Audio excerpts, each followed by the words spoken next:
Alors, bonjour à tous et bienvenue à tous et toutes. Alors, je m'appelle Alison Doherty avec Kelly Pannock. C'est un plaisir de pouvoir faire partie de ce symposium sur les commotions cérébrales 2023 et de faire partie de cette discussion que CIRC est en train de mener. Alors, on va vous partager la recherche que nous avons entamée qui s'attaque sur une compréhension à plusieurs niveaux du signalement des commotions cérébrales et du retrait du jeu dans le sport jeunesse. Notre présentation va vraiment regarder le signalement et le retrait du projet. Alors, c'est l'influence si une commotion d'un athlète jeune est signalée et si cet athlète est retiré immédiatement. Alors, l'équipe de recherche que j'ai mentionnée comprennent tous ces membres que vous voyez sur la diapo. Alors, il y a moi-même et Kelly, puis il y a aussi d'autres associations. Alors, comme vous pouvez voir sur la diapo, on a différentes disciplines de sport, de droit, de sociologie, de bien-être, entre autres, ainsi comme aussi des parties prenantes des FPT qui représentent la prévention de blessures et la sécurité. Alors maintenant, je vais céder la parole à Kelly pour vous offrir un petit peu de conjoncture concernant le projet. Merci beaucoup, Alison. Alors, au Canada, on voit beaucoup des efforts en continu pour pouvoir gérer la commotion cérébrale parmi les jeunes, qui comprend par exemple les programmes de sensibilisation, les lignes de directives, pardon, entre autres. Alors, justement, c'est le sous-signalement et le fait que les athlètes ne sont pas enlevés, alors ça, c'est quelque chose qu'on voit à l'échelle du jeu. Alors, cet écart qui existe propose que ça se peut qu'il y ait des incohérences ou des ambiguïtés concernant les rôles et responsabilités de ceux qui jouent dans le sport jeunesse. Alors, avoir une approche fragmentée au lieu d'avoir une action collective peut être en train de l'incidence de compréhension pour pouvoir entamer des comportements de signalement positifs. Alors, notre projet, vraiment, c'est vraiment comment les facteurs à plusieurs niveaux, que plusieurs acteurs peuvent avoir l'incidence sur le signalement et le retrait de athlètes. Alors, un des résultats, c'est pouvoir vraiment transformer notre comparaison pour pouvoir informer les politiques en matière de commotion cérébrale et de sécurité.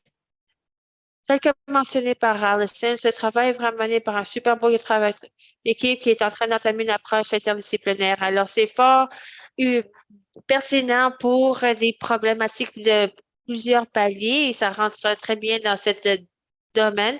Alors, l'approche des interdisciplinaires reflète d'une manière qu'une équipe est capable d'apporter différentes perspectives, nous permet de vraiment de virer notre perspective concernant un événement. Comme ça, on peut tirer profit des forces de l'équipe. Comme ça, on peut intégrer vraiment, replacer notre connaissance des commotions cérébrales en matière de signalement et de retrait de jeu. Alors, concernant les paramètres de projet, alors c'est les jeunes. Alors, c'est le point de départ. L'autre, c'est l'apogée de la participation dans le sport organisé.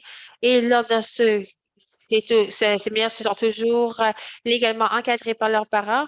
On a un intérêt pour comprendre exactement comment les parents, les adultes participent dans le retrait du jeu. Alors, on aussi examine le sport de club. C'est plus dans le sport de club. Alors, c'est la possibilité d'éclairer les politiques et les pratiques par le biais des systèmes sportifs canadiens vis-à-vis le système scolaire qui est informé par leur propre politique et politique. Et finalement, on est en train de se centrer sur des acteurs clés de signalement des commotions cérébrales. Ça comprend les jeunes athlètes eux-mêmes, les autres athlètes, les entraîneurs, entraîneuses, parents, dirigeants des clubs et officiels sur le terrain. Alors, tous ces acteurs peuvent jouer un rôle dans un signalement, que ce soit de l'auto-signalement d'un athlète ou d'un autre joueur. Ça, c'est tout un rôle à jouer pour retirer un jeu. Alors, tel que mentionné par Mike et Brian, comme les arbitres dans le rugby, peuvent jouer ce rôle-là. C'est vraiment important de comprendre les influences de ces acteurs dans le processus de signalement et retrait de jeu. Alors, présentement, on aimerait entendre votre pensée. Quelles seraient ces influences? Alors, pourquoi un acteur ne signalerait pas une possible commotion cérébrale? Alors, on va utiliser la boîte de clavardage. Alors, on vous invite à nous répondre. Alors, pourquoi un acteur ne signalerait pas une possible commotion cérébrale? Ça pourrait être l'athlète lui-même ou elle-même, un coéquipier, coéquipière, entraîneur, entraîneuse, parent, officiel sur le terrain, dirigeant de club. Alors, on vous invite à utiliser la boîte de clavardage pour partager vos réponses. Alors, merci beaucoup. Alors, il y a plusieurs réflexions qui ont été mentionnées. Alors, si vous pouvez me le mentionner directement, alors lui qui ne veut pas sortir du match, alors que celui ne veut pas décevoir son équipe, alors vous êtes gardé sur le banc. L'athlète lui-même ou elle-même est un contributeur important. Ça pourrait avoir une influence pour la raison pour laquelle un coéquipier, coéquipière, ou entraîneur ou entraîneuse ou un parent veulent le retirer du jeu. La crainte de se faire retirer de... Mais les parents, qu'est-ce que vous en pensez des parents? Peut-être vous êtes des parents, peut-être vous avez un enfant qui a subi une commotion, peut-être vous avez d'autres parents. Quelles seraient les influences qui porteraient un parent ne pas signaler un, un incident? Peut-être que c'est sûr pas, ils ne savent pas quoi faire, ils sont en train de gaspiller de l'argent. Je pense que c'est plus un petit peu la perspective d'un parent. Il ne rend pas compte que c'est une commission pendant un tournoi. Et un dirigeant de club ou des officiels sur le terrain, parce qu'on vient juste de parler du carton bleu. Pourquoi un officiel ou un dirigeant du club ne signalerait pas quelque chose? Peut-être un entraîneur veut gagner. L'officiel, lorsqu'on ne le voit pas, on n'en pense plus. Peut-être ça ne fait pas partie du jeu qu'ils sont en train de suivre. Au moins pour maintenant, les parents manquent les connaissances. D'accord, on a plusieurs contributions. Les parents ont ambition pour leurs enfants, ils ne veulent pas faire une erreur. Alors, super. Alors, j'aimerais vous remercier pour vos contributions. Vous avez vraiment été éteint par ces questions. Je vois des belles idées qui ont été partagées ici. Alors, maintenant, hein, on ne va pas perdre la boîte de clavardage, mais on peut fermer la boîte de clavardage. Et maintenant, on va passer de ces super bonnes idées. Et aujourd'hui, on a entendu la part d'influence et peut-être on peut envisager d'autres. Alors, on a coupé la boîte de clavardage, mais on pourrait offrir d'autres exemples. Et ces expériences se sont présentées à différents niveaux du sport, du système sportif. Et là, ça porte beaucoup sur la perspective socio-écologique. Et je pense que vous avez entendu parler auparavant. Alors, c'est vraiment, ça prend en compte les influences complexes, multiples et interactives sur le comportement individuel. Alors, par exemple, le signalement et le retrait du jeu. Cela a été identifié par Bob Brandt et Feldman dans sa recherche. Alors, le modèle socio-écologique comprend plusieurs niveaux d'influence, ça comprend l'interpersonnel, l'organisationnel, la réglementation. Alors, on a vraiment cet effet justement de nidification. Alors, ça peut apporter différents facteurs. Alors, lorsqu'on est en train de faire cela, ça peut situer le comportement de l'individu, par exemple, le signalement et le retrait dans des éléments plus clairs. Par exemple, c'est dans des contextes socio-écologiques. Alors, c'est pas nécessairement qu'est-ce qui se passe dans leur environnement immédiat, mais quelque chose qui se passe dans la société plus large. Alors, le cadre socio-écologique est important pour informer la recherche en matière des problématiques complexes et pour pouvoir déterminer des interventions. Et ça, c'est vraiment l'approche qui prend en considération d'autres comportements risqués tels que, par exemple, la consommation de tabac, entre autres. Et voici, alors nous avons conçu les différentes influences à plusieurs niveaux avec les acteurs clés qui pourraient signaler une commotion cérébrale ou le retrait d'un jeune athlète. Alors ça, c'est vraiment c'est axé sur l'athlète. Ça, c'est vraiment l'athlète qui va divulguer le fait qu'ils ont subi une des commotions. Est-ce qu'ils vont le signaler à leur traiteur, entre autres? Et les différentes influences. Alors, on peut voir justement les influences potentielles Dans ces différents paliers, ça pourrait être les coéquipiers, les parents, les entraîneurs, ça pourrait être le club, par exemple. Les dirigeants des clubs sont en train de dicter cela. Peut-être c'est la culture du club pourrait influencer le signalement ou leur empêcher de signaler aussi les officiels, aussi les politiques en matière de commotion cérébrale et cela peut informer la manière dont un athlète signale une commotion ou pas. Il y a aussi même les valeurs sportives populaires, j'ai les normes sociales. Alors, on a entendu différents exemples d'influence à chacun de ces différents paliers.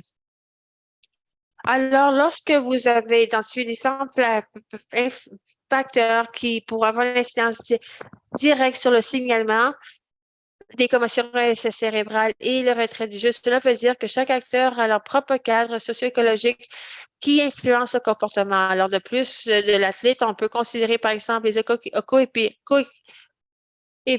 coéquipiers qui pourraient signaler les commotions. Ça a été visé dans les différentes politiques et cela, on peut voir que le signalement va se signaler à lui ou elle-même. Ils ne veulent pas, par exemple, les parents peuvent avoir une influence sur l'athlète, s'ils vont signaler à un athlète qui a été blessé et ainsi de suite. Alors, on considère la même chose pour les entraîneurs et entraîneuses et les parents. Et on imagine que les parents vont signaler un entraîneur ou retirer un du jeu peut être influencé par les athlètes. Par exemple, c'est notre athlète étoile, peut-être les entraîneurs sont leur influence à le faire, c'est une influence positive. Alors peut-être les parents vont être très déçus si leur enfant est retiré du jeu. Alors peut-être il y a la culture du club. Alors c'est les entraîneurs qui retire les athlètes du jeu, peut-être l'officiel ne l'a pas vu, alors pourquoi il se demande pourquoi je vais le faire. Alors, il faut considérer toutes ces différentes influences et la même chose pourrait avoir lieu à l'échelle des parents.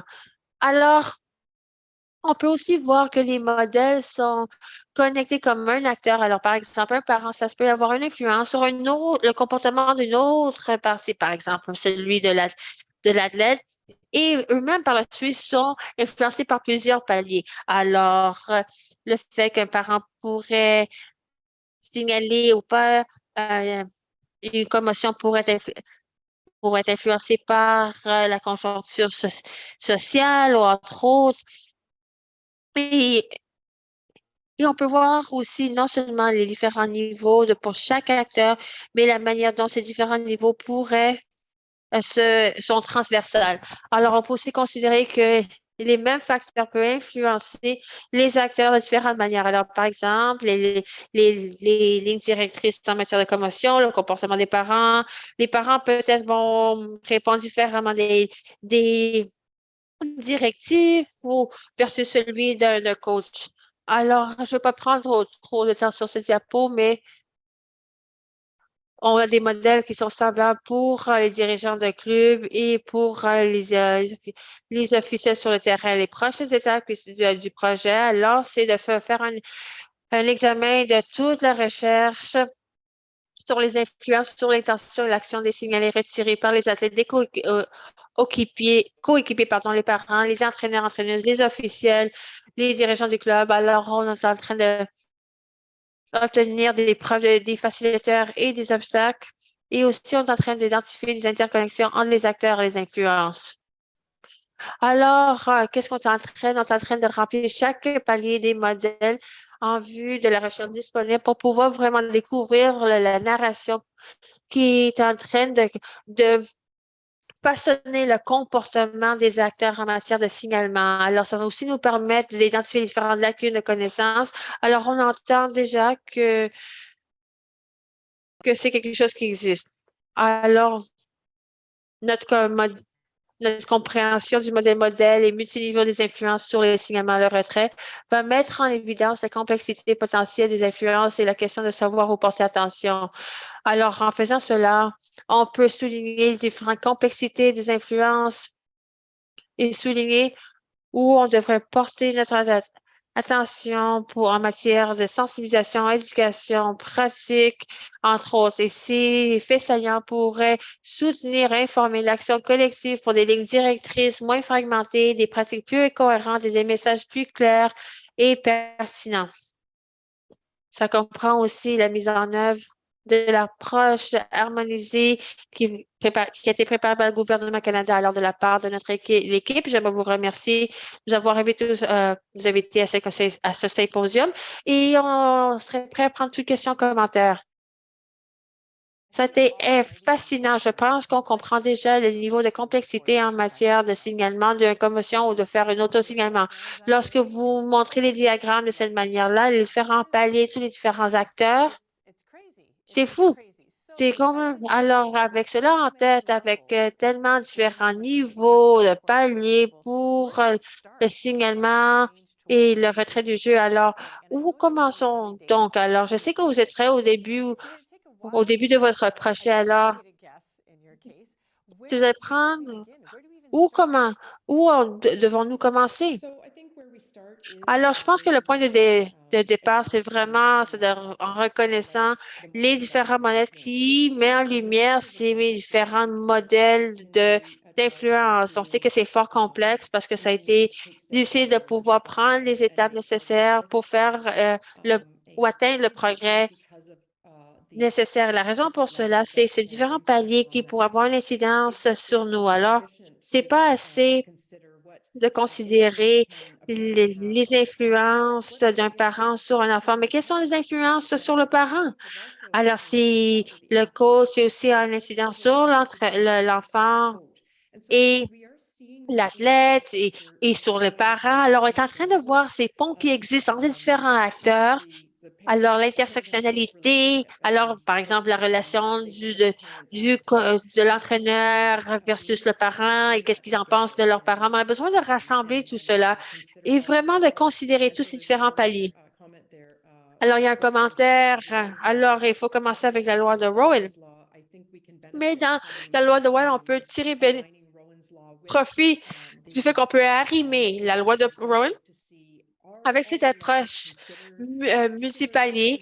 Alors, est-ce qu'on est en train de prendre en considération tous les différents paliers et par la suite, on peut identifier des écarts où on devrait placer nos efforts et on a hâte de voir ces résultats. Alors, il y a beaucoup de travail sur la planche et on a hâte d'entendre de votre part de pouvoir partager ces résultats une fois que vous avez terminé. Merci beaucoup d'avoir pris le temps de vous joindre à nous aujourd'hui. Alors, on souhaite le meilleur avec votre recherche. Alors, merci.